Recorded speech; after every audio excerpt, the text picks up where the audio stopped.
Hello, so in the last video we were kind of talking about this thing called ordinary points, and then we talked about singular points and kind of the importance of what they meant, okay? So effectively what we're trying to do is we're trying to find a solution to this second order differential equation around some point. Well, if the point is ordinary, then that's great. If it's not ordinary, so in other words it's a singular point, then that's going to cause a few difficulties, okay? So what I'm going to try and do in this video is kind of bring everything together and talk about how we can actually solve something like this, because I haven't actually talked about, everything up to now has just been introducing this whole idea of power series to give you a really strong foundation from which to work from. But in this video, I'm going to try and introduce an example of how actually we can use a power series to solve something like this. So in other words, where we've got variable coefficients going on. All right, and I'm going to use it by an example. I think it's always easier to see it by an example. And it's going to be an example of a particular type of equation. Remember that I've already spoken about special types of differential equations. I've spoken about Euler types of equations, which is effectively like a quadratic combined with a second order differential equation. And I talked about Bernoulli equations, which is a linear first order equation. I think it's first order. I can't remember. It's effectively a linear differential equation right the way up to the last bit on the right hand side, which effectively involves a y to the n, and we make an appropriate substitution and something nice and interesting falls out. Okay, well, this is another example of one of those equations. Like I say, there's different types of, mathematicians look at a particular type of differential equation, see an interesting property and kind of investigate a little bit further, and this is one of those types of equations, and I'm going to introduce it using Airy's, or it's called Airy's equation, right? Airy's equation. You don't have to know that it's called Airy's equation, it's just nice to know that that is what you're working with. Okay, and it is, I'll just write it down, so it's the second derivative minus xy equals 0. Nice and easy. Nice and easy. So, in other words, just comparing the two forms, what does p of x equal? Well, p of x is equal to just 1. It's the coefficient in front of the first derivative. Well, the coefficient in front of the second derivative is just 1. Okay, let's look at q of x. Well, q of x is the derivative, is the coefficient in front of the first derivative. There's no first derivative there, so therefore the coefficient must be 0. Okay, so therefore the coefficient there must be 0. And what does r of x equal? Well, the r of x is just the coefficient in front of the y. Well, the coefficient in front of the y is the minus x. Okay, so therefore we've got what p, q, and r is equal to. Now, what can we say about this? This is where our cold kind of ordinary point knowledge comes in. All right.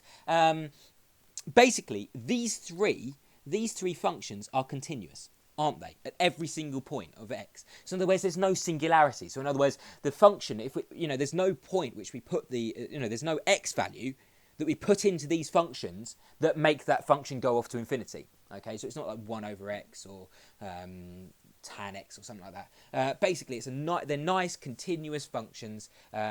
Because of course they're polynomials, you can put any value of x in here, you're always going to get 1, so that's fairly obviously continuous. Any value of x in here, you're always going to get 0, that's fairly obviously continuous. And likewise here, you could put any value of x in, and you're just going to get the negative of what that value is that you put in. So therefore, that's obviously going to be continuous. All right, so we basically say that we can choose any value which we like. We can choose to look at this function. Look at this differential equation around any point that we like, any point that we choose, and it's always going to be an ordinary point for this second order differential equation. Okay, so every x that we put in here is what's known as an ordinary point.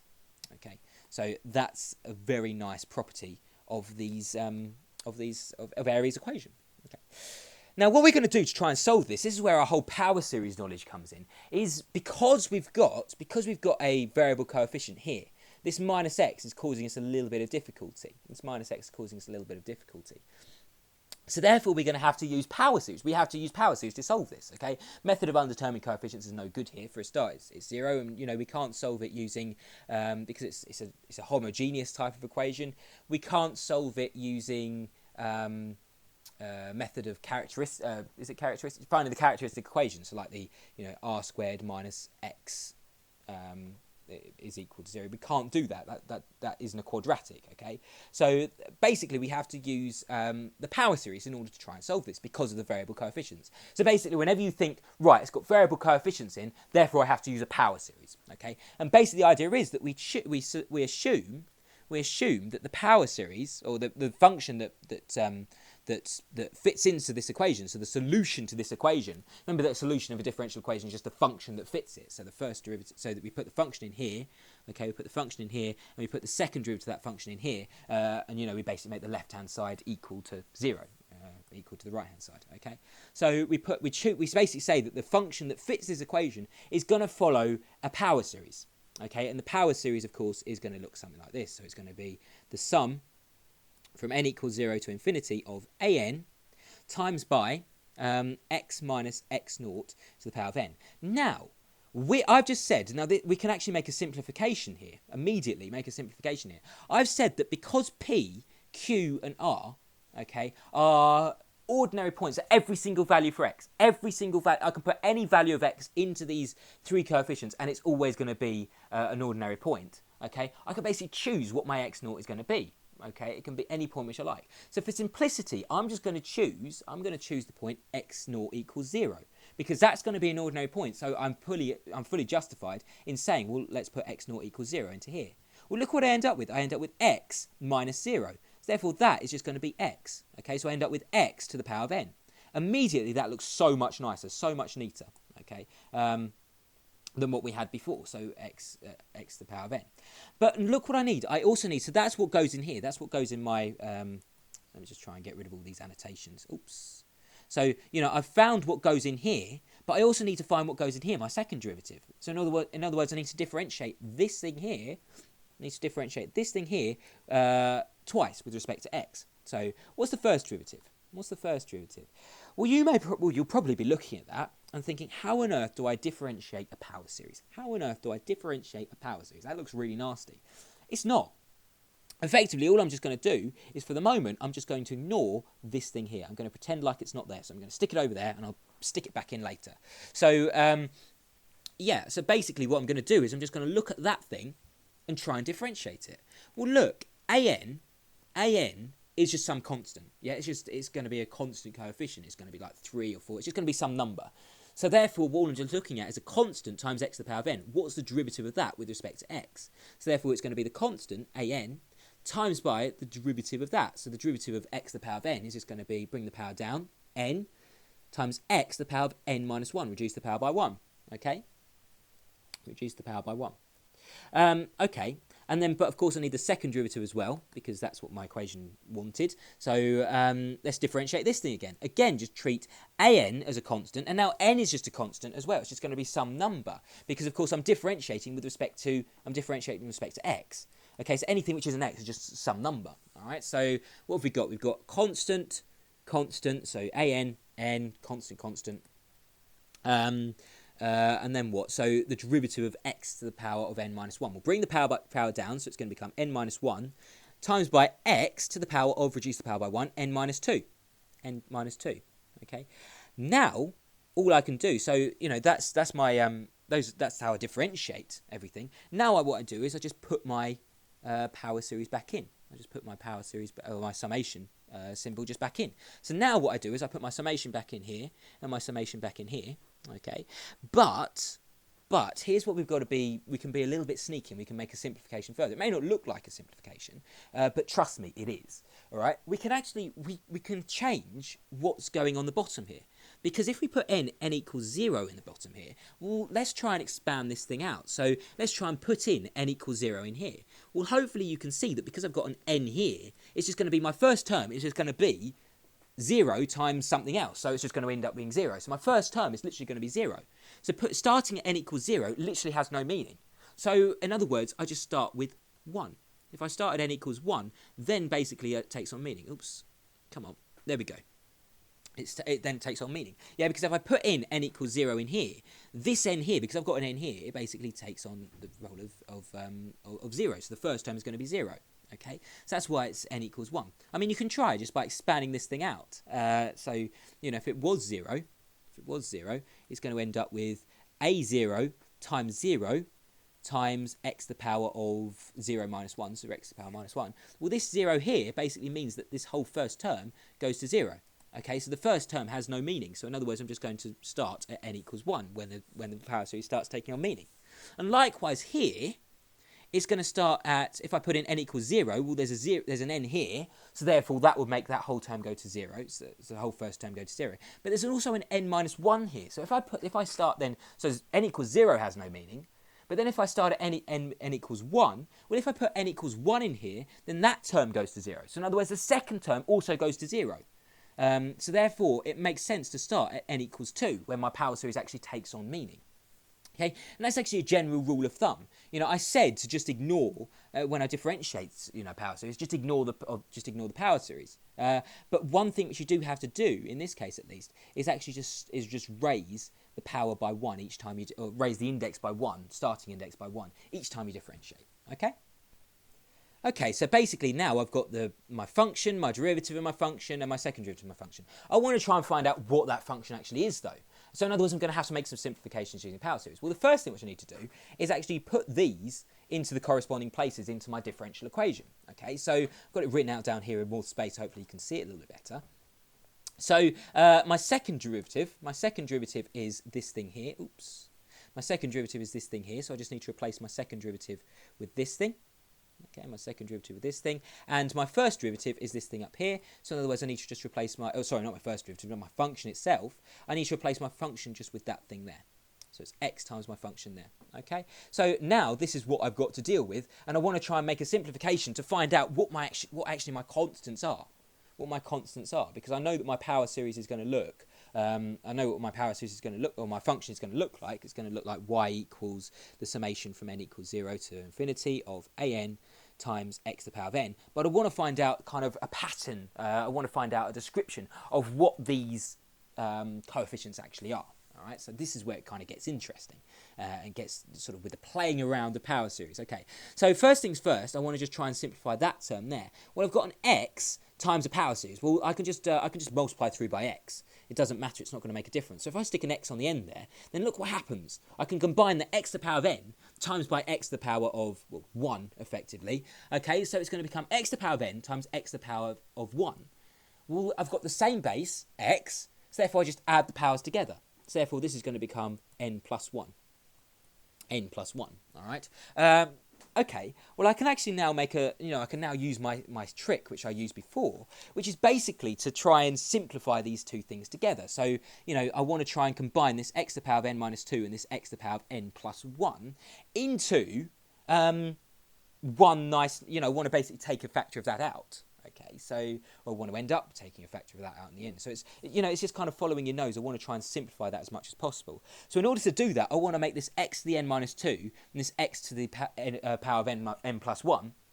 I want to make those two things the same. I want to actually turn them into x to the power of n. So I want to turn that into x to the power of n and that into x to the power of n. Okay. Well, in order to do that, look what I'm going to have to do. I'm going to have to use my special trick. So shifting indexes. Sorry.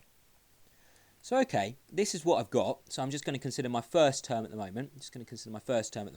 So basically what I want to do is I want to turn this into x to the power of n. Well, in order to turn this, at the moment I've got an n minus 2. So in order to turn it into x to the power of n, I'm going to have to add 2 to my n. So I'm just going to have to replace this with n plus 2. So replace this with n plus 2.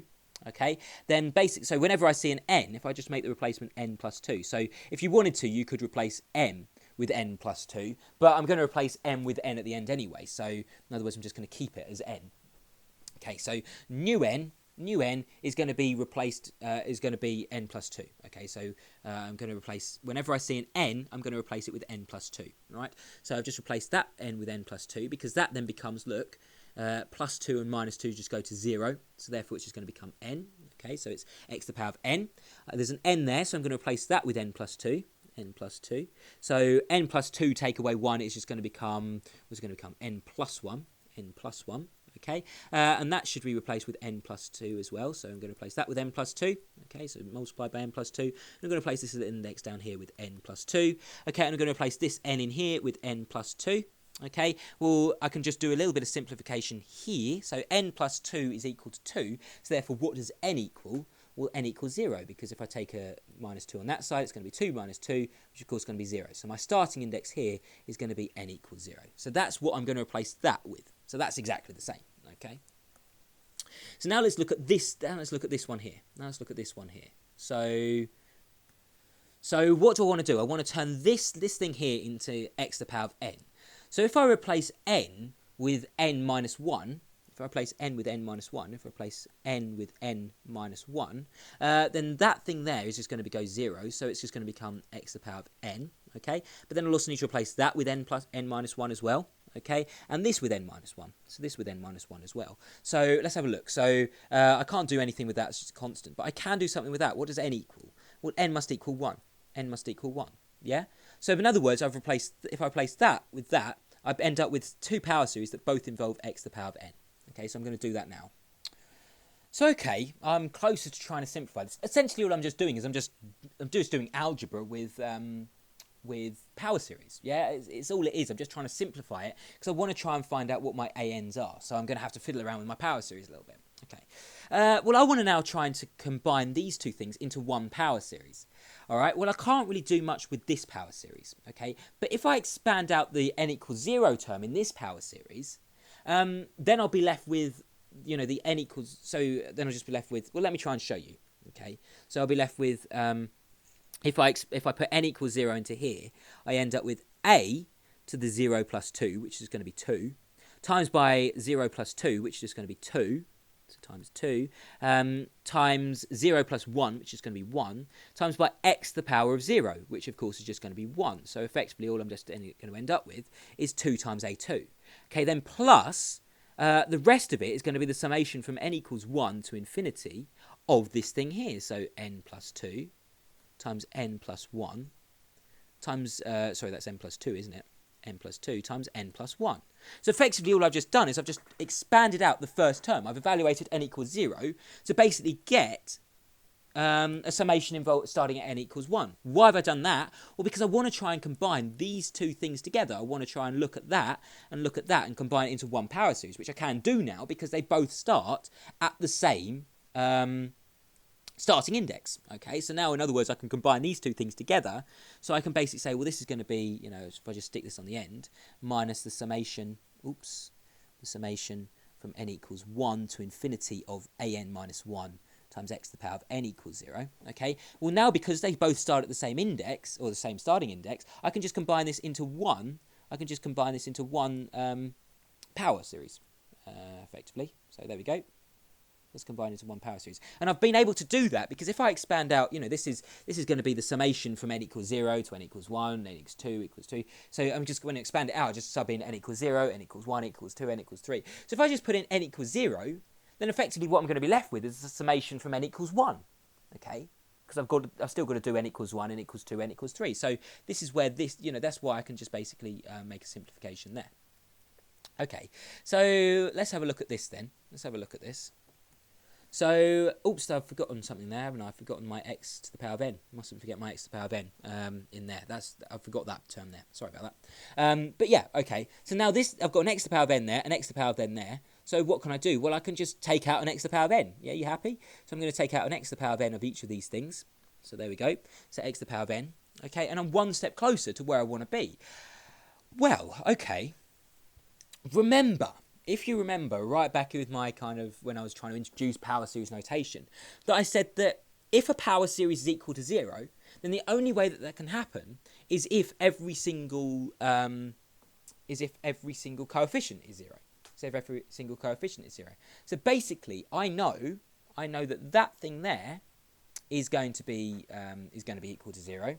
Okay, and I know that thing there must also be equal to 0 as well. That whole thing in there must also be equal to 0, because if you like, I'm just going to treat that as one coefficient. I'm just going to treat that as one coefficient because it's going to be times by x to the power of n. So that thing in there is just going to be some coefficient because it's not got anything involving x in there. So therefore that is just one big coefficient, right? So in other words, what I've got here is that a2 must equal 0, and this thing inside the brackets must also equal to 0. So a n plus 2, n plus 2, n plus 1, okay, minus a n minus 1, that must also equal 0. Well, I can do a little bit of a simplification, or a little bit of rearrangement there. So let's take the a minus 1 on the other side, okay, and let's divide through by n plus 2, n plus 1. Oops, n plus 2, n minus n plus 1. So n plus 2, n plus 1, okay, and so then we've got that thing is equal to that thing, okay, and I can actually make a little bit of simplification as well, because if I add 1 to this index here, then I must also add 1 to this index here, Okay, so let's add 1 to this index to make it n, and let's add 1 to this index to make it n plus 3. All right. Now, if you look, this is a recurrence relation. Remember what a recurrence relation is. A recurrence relation is one term, so a term in the sequence given given as another term. So this is effectively what I've got here, right? One term is given as a formula of another term. So in other words, I can find an plus 3 if I know an. Yeah, I can find an plus 3 if I know an. So this is a recurrence relation. I can find one of the terms in the sequence, providing that I know another one. Okay, so providing I know an, then I can find an plus 3. Yep. So let's just actually look at this in a little bit more detail. So basically, I know what one of the terms are. I know that a2 is equal to 0. So in other words, if I put a2 in here, I'll be able to work out a2 plus 3. So in other words, I'll be able to work out a5. Let me try and show you. Okay, so I'll put in a2 in here. So in other words, my n now is 2. I'll end up with over 2 plus 2 times 2 plus 1, right? 2 plus 1. And that's going to be equal to a2 plus 5. Okay, just by using these two facts here. So I know that I've got a recurrence relation there, and I know that a2 is equal to 0. Okay, but look, I know that a2 is... sorry, that's a2 plus 3, isn't it? Which, of course, is going to be 5. Okay, I know that a2 is 0. So therefore, this is going to become 0 over something. The something is irrelevant. Yeah, it's just going to become 0. So therefore, I've concluded that a5 is also going to be 0. So I know that a2 is equal to 0, and now I know that a5 is equal to 0. Okay, now let's try and sub a5 back into this thing. So in other words, if I sub a5 into this thing, I'll end up with a5, so n now is 5, over 5 plus 2 times 5 plus 1, okay, and that's going to be equal to a5 plus 3, okay, which of course is going to be 8. It's going to be 8. Now I know what a5 is equal to. a5 is going to be equal to 0. So it's going to become 0 over something. The something is irrelevant again. Okay, so therefore it's going to be a8 is 0. So I get my other term. Okay, in actual fact, hopefully you can see that every kind of multiple of 3. So if I keep adding 3, it's always going to be 0. So I know that a2 is equal to 0, yeah, given by that. So therefore I also know by the recurrence relation that a5 is equal to 0, okay, and that a8 is equal to 0 as well. Okay, and I also know then that a11 is equal to 0. Okay, and I know that then a14 is equal to 0. Is that right? Yep. And I can keep going just by keep adding 3. So basically, every multiple of 3 after 2. So I start at 2 and I keep adding 3 is going to be equal to 0. So if I want to write that sort of neatly, okay, this is basically going to be every multiple of 3 times n add 2. Yeah, because of course it's if it's just a of 3n. Then it would be like 3, 6, 9, 12, okay? But I need to add 2 to that to make it sort of start at 2, okay? So an3n plus 2 is going to be equal to 0, all right? So in other words, but I kind of, so okay, I've got kind of, I suppose, a third of the sequence, if you like, a third of my coefficients. But I want to try and find what a1 is equal to, and what a3 is equal to, and a4 is equal to, and a5 is, a6 is equal to, and a7 is equal to. So in other words, I want to try and find the coefficients inside, within these. So if I just try and draw it out on a number line. So in other words, I know if I draw it out on a number line, I know that a2 is going to be 0. And I also know that a5 is going to be equal to 0. So in other words, every jump of 3, I know that it's going to be 0. Okay, so I know that a8 is going to be 0, and I know that a11 is going to be 0, and so on and so on and so on. Okay, but the point is I want to try and find out what what the gaps are. So I want to find out what a1 and a2 is, and a3 and a4, and a6 and a7, a9 and a10, and so on and so on and so on. So I want to know what all of these different gaps are. What are these coefficients equal to? So I want to come up with some kind of formula to try and describe them. Well, in order to do that, I can use this recurrence relation. So here's what I want to try and find. Let's say, for example, I want to try and find a3. Okay, I want to try and a3. So in other words, I want to start with a0. Okay, I want to start with a0. So I'll replace this with a0. So I'll start with a0 on the top. Okay, over, well, now my n is 0, so it's going to be 2 times 1. Okay, and that's going to be equal to a0 plus 3. So I now know that a3 is equal to a0 plus 1. Okay, well then I want to, I know I've found a formula for then a3.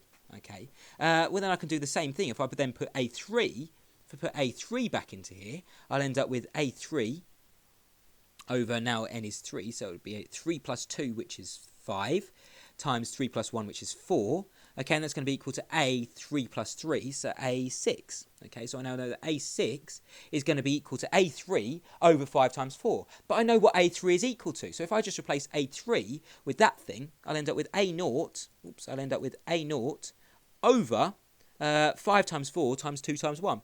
Okay, and I can find then a formula for A. So now if I plug A6 back into if I now plug A6 back into this thing, I'll end up with A6 over n plus 2, so 6 plus 2, which is 8, times 6 plus 1, which is 7. Okay, and that's going to be equal to A6 plus 3, which is A9. Okay, so I've come up with A9, but of course I know that A6 is equal to that thing there. So in other words, A6 is going to be equal to A0 over 8 times 7 times 5 times 4 times 2 times 1. Okay, so I can keep coming up with a formula. And in general, I can keep going, and I'll plug in, well, what am I effectively working out here? I'm working out A3n, right? I'm working out A3n because I'm working out all the multiples of 3. I'm working out 3, 6, 9, next one will be 12, 15, 18, so on and so on and so on. So I'm working out A3n. Well, now if I plug A3n into this thing up here, so maybe if I bring this down and just try and show you. So here I've written it just off to one side. So now if I plug A3n into this thing, I'll end up with A3n over 3n plus 2 times 3n plus 1, okay? And that's going to be equal to A3n plus 3, okay? And I can carry on going and going and going. But effectively what you can hopefully see is that the pattern will be like this. So effectively, you know, hopefully you've spotted by now that what we're effectively doing is we're missing out sort of one of the ones in between. So we're missing out 3, we're missing out 6 here, we'll be missing out 9 next, and likewise we're missing out 3n. So basically the formula is that for A3n, it will be A0 over, what will it be? So it'll be 3n times 3n minus 1 times, right the way up to 6 times 5 times 2 times 1. Okay, so this is the formula for A3n. Okay, and we could do a very, very similar kind of thing for A3n plus 2, A3n plus 1. Okay, so again, you know, we start with A1, okay, and what you'll basically end up with, just to save time now, you can do exactly the same thing yourself. So A3n plus 1 will be equal to A1 over, it will be 3n plus 1 times 3n, okay, times right the way through to 7 times 6 times 4 times 3. Okay, so basically I'll leave you to verify that yourself. So now I've got a formula for all of the different coefficients. So here is our formula for all the coefficients that we've just worked out. Just worked out a coefficient for all our, you know, that I've just shown you how to work them all out. Okay, and remember what we're after. We're after what is our y. Okay, well we looked for our y. We looked for a form of, we know that our y looks something like the summation from n equals 0 to infinity of an, okay, times x to the power of n times x to the power of n. Okay, so in other words, now what we want to try and do, the whole point of doing all this, we want to try and find y. Well, what is an? What is the specific an that fits this equation? That fits Airy's equation. That's what I mean when I fits equation. I want to try and find what y fits this equation. So y double dash minus xy equals 0. Okay, what coefficients will make this y fit this equation? Okay, well look here, okay, I know that A0, so I know that I can give A3n in terms of A0, and I know that A3n plus 1 I can give in terms of A1, okay. So basically, if I expand out the first 2 terms for this, so in other words, I start from n equals, or actually I could probably expand out the first 3 terms, because I know that A2 is also going to be 0, okay. So if I expand out the first n equals 0, n equals 1, and n equals 2, and start this summation from n equals 3, then I'll have a formula to describe all of the coefficients after that. So let me try and show you what I mean. So in other words, I'm going to expand this out. So I'm going to end up with, I'm going to put n equals 0 in here. So I'm going to end up with A0 times x to the power of 0, which is just 1, plus A1 times x to the power of 1, which is just x, plus A2 times x squared, plus, and then I'll have my summation from n equals 3 to infinity of an times x to the power of n. Okay, and there's a reason why I've done that, okay, because A0 is given in here. In other words, what I'm going to say is that A0 is arbitrary. In other words, I need some initial conditions in order to determine what A0 is. So I can give any, and the same kind of deal for A1. It's arbitrary. I can give, at the moment, it's just sitting as anything. It's just like a constant, okay? It can be any value you like. I need some initial conditions in order to pin things down. But once I have A0 and once I have A1 by some initial conditions, then I have all of my constants. Which is why I've expanded out these first terms. Okay, and I also know that A2, okay, in here, because A2 is effectively covered in this case, I know that A2 is equal to 0. So therefore, because this is now 0, it's 0 times x squared, so therefore that term is just going to be 0. So in other words, it just disappears. So this is now what I'm looking for. Okay, so I've now got this is what I'm looking for, all right? So what I now want to do is try and be clever, and this is where it kind of gets a little bit, you pay attention here, okay? Because what I want to now try and do is I want to try and change that summation there, and I want to change it into two summations. Basically what I want to try and say is that when an is a multiple of 3, so when my n is a multiple of 3, so a3n, okay, it's going to have this coefficient, okay? But when my multiple... when my an is going to be 3n plus 1, so n is going to be a multiple of 3n plus 1, okay, then it's going to have this coefficient, and when it's 3n plus 2, then it's just going to be 0, okay? So I want to basically split it up into 3 different cases, okay, and I can do that quite easily. Okay, so let me try and show you. I want to try and split this thing up. I'll try and show you in the best way. Hopefully I'll do a good job of it. So I want to try and split this up into 3 different cases. One where my one where it's just considering this, my summation is just considering the coefficients which are a3n. Okay, so if you like, if we go back up to my number line. Okay, so here's my number line. So the first thing I want to consider is just where let me just write out my summation as well as up here. So the first thing which I want to do, I want to split it up into 3 different summations. The first summation is when my an is going to be including a0, a3, a6, a9, a12, and so on and so on and so on, because I've got a formula for all of those things. Okay.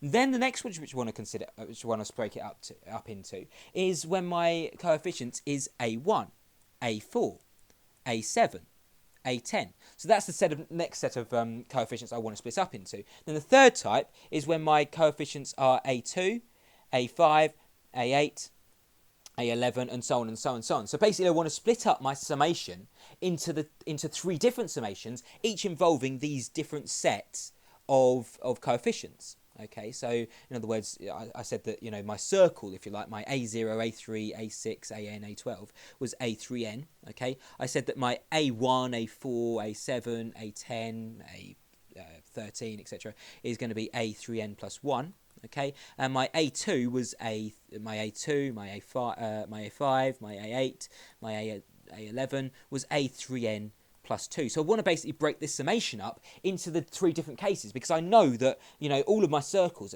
I've tried to kind of label them like this. So all of my coefficients which I've circled are going to be given by the same coefficient, effectively, or I've got a formula for those coefficients, and then for my coefficients which have a3n plus 1, which I've kind of squared, which I've put a square around, they'll have a different, I've got a formula for those types of coefficients, and then the coefficients which I've kind of put a diamond round is all going to be 0, okay, so that's what I want to try and do. Well, let's first of all consider the case with a3n, so let's just replace a3n in here, okay, and this is going to be x to the power of a3n.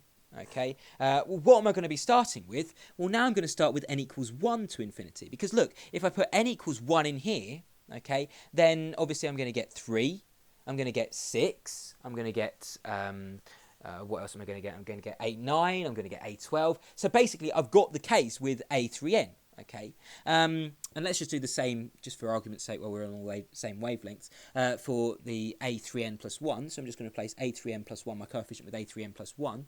Therefore, I'm also going to have to replace this n up here, with a3n plus 1. So a3n plus 1. Okay, and again, I'm going to start with n equals 1 to infinity, because look, if I expand this out, I'll get the coefficients a4, a7, a10, a14, so on and so on and so on. So that works, okay? And likewise, I'm going to do the same thing up here, so it's just going to be the sum of a3n plus 2 of x to the power of 3n plus 2. I'm also going to have to place this n by here, and again, going from 1 to infinity. And I'll get the same thing. I'll have a A2, or A5, A8, A11, A14, is it? I can't remember. Anyway, so on and so on and so on. So yeah, basically, if I just consider those three cases, I've broken that one summation up into three different summations with the different coefficients. And the reason why I've done that is because I've got a formula. I can now replace 3n with that thing up there, and 3n plus 1 up with that thing up there, and 3n plus 2 with 0. Okay, so let me just try and do that very quickly. So all I'm going to do in my final answer is just replace a3n with that thing there, and a3n plus 1 with that thing there, and a3n plus 2 with 0. Okay, so that's all I'm just going to do. I'm just going to replace that with that. I'm going to replace that with that. And I'm going to replace a3n plus 2 with 0. So fairly obviously this is going to be the summation of 0. So this last one is just going to be 0. Okay, it's just going to be the summation of 0. So it's going to be 0 plus 0 plus 0 plus 0 plus 0. It's just going to be 0. Okay, so this is what I'm going to end up with. So let me just see what I've got. So I've got y equals a0 plus a1 times x plus these three different summations. So let me just try and it's getting messy. Let me just try and show you. So let's have a look. So these are all pluses in between each one. I've basically broken this summation up into three different summations. Okay, so now what I'm going to just try and do is just replace a3n with that coefficient in there. This is going to get a bit. Let's see what happens. So I'm going to replace a3n with that coefficient there. Let's see if I can do this. No, it's a little bit small. Yeah, that's not bad actually. That's not bad. Okay, same thing for a3n plus 1. So maybe if I just put a little bracket around that. There we go. So it's going from 1. Let's put a little bracket around that. So let's have a look. So that's going to be plus that thing there. Oops, that's getting a little bit messy. But hopefully you can see what I'm doing, and then I'll write it out in neat in just a moment. And this one's obviously going to be 0.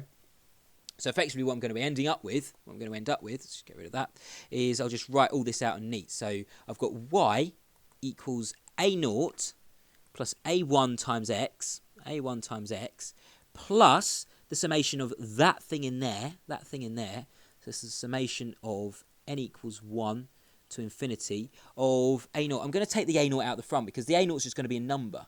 So I'm just going to put this a0 out the front, so I'll end up with x3n, okay, over 3n times 3n minus 1 times, right the way through to times, I'm just going to write times 3 times 2. I'm going to be lazy, okay, but it should be times 6 times 5 times 3 times 2. Anyway, so on. Plus, then this summation in here, so let's have a look at this summation here, which is going to be the summation from n equals 1 to infinity. I'm going to take an a1 out the front. I'm going to take the a1 out the front because there's an a1 hiding in there. Oops, a1 hiding in there. Okay, so I'm going to take the a1 out the front because that's just going to be a number. Times x to the 3n plus 1 over 3n plus 1 times 3n times right the way through to times 4 times 3. Okay, I'm going to be lazy again. And then I'm just going to have plus 0, effectively, because it's just going to be 0 times something, which is going to be 0. So plus 0. So therefore, I can make a little bit more of a simplification here, just by combining this A0 with this A0, okay, and this A1 and this A1. So I'll factor out an A0 and an A1. Okay, so I'll end up with A0 times 1 plus this summation here. Let's see if I can just copy it down without trying to... There we go, plus this summation here. Okay, plus a1 lots of, well, there's an x there, so a1 lots of x plus this summation up here. So let's see if I can copy this down. Come on, please be kind to me. Yeah, that's all right. There we go. So plus this summation here. So therefore, this is my final answer. Y is equal to that thing there. And basically you might be saying, well, what's A0 and what's A1? Well, A0 and A1 are going to be given by some initial conditions. Okay, for example, you might have the initial conditions y0 equals 1 and y dash of 0 equals 1. Y dash 0 equals 0. So therefore, then that implies that A0 is equal to 1 and A1 is equal to 0. Okay, for example. But yeah, I mean, you can verify that yourself. Basically, given some initial conditions, we can work out what A0 and A1 is. And so therefore, we've got this thing written as something which we know all the coefficients of. Okay, that was a long one, but hopefully that made a little bit of sense. Essentially, all you have to do is you can work out then. So the moral of the story, I suppose, is if you've got a second order differential equation, with variable coefficients, then basically you can assume a power series form, so n equals 0 to infinity of an times x to the power of n. Okay, you then sub in, the relevance, so we differentiate it and sub it in. Okay, and then basically you just come up with a formula for your coefficients, and then you're away from there. So once you know what all your coefficients are, you've got a formula for your coefficients, you end up, well, okay, y is equal to something which we know. So we know these coefficients. That's basically what you're trying to find. You're trying to find what this coefficient is that makes that y satisfy this.